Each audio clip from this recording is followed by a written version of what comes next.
Hey, this is Jeff with Mile High Automation, and today I'm going to be talking about the Kwikset SmartCode 914 Deadbolt. So I've got a sample here, just going to get you pointed in the right direction.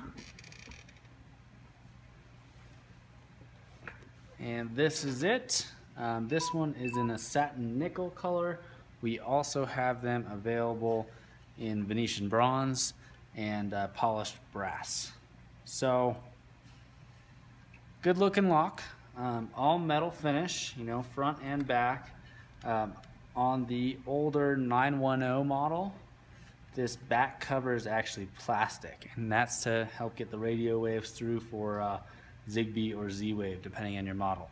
This one, this cover is metal, and this little bit here is plastic to let the radio waves through. So good design, feels very sturdy. Good looking lock. Obviously it is bulky because it's got to hold 4 batteries and a motor. So that kind of comes with the territory. It's very easy to use. Just press the lock button when you walk out the door. That'll lock it for you.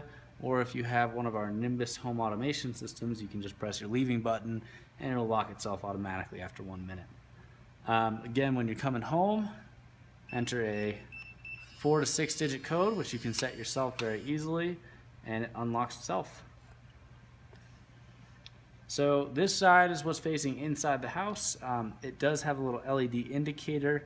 Green means unlocked, orange means locked, and if it flashes red after that LED flashes, it's telling you that it's got a low battery. This one, unlike the earlier models of the 910, has screws which you need to unscrew to access the programming buttons. The later 910s do have those screws, the earlier ones do not.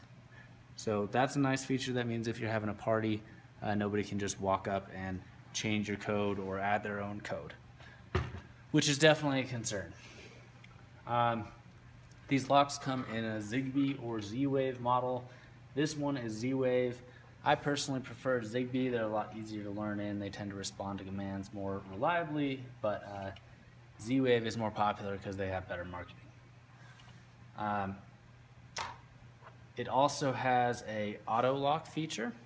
So there's a dip switch right behind here. If you remove that metal cover and flip the dip switch up, it'll lock itself after 1 to 2 minutes automatically every time.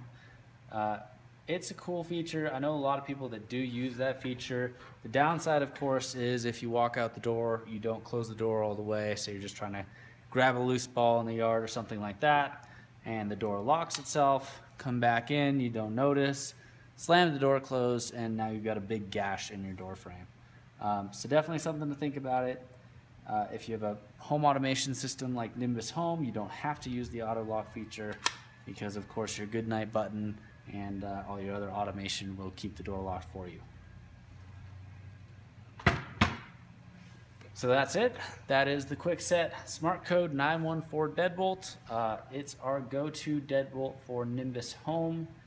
One last thing I did want to mention, it is not as good looking as the Yale or Schlage alternatives. Yale and Schlage make a better looking front face with a touchscreen, but of course the touchscreen eats up battery really fast, and they don't have a good Zigbee radio in theirs. So this is our go-to for Nimbus Home, and we've been a big fan.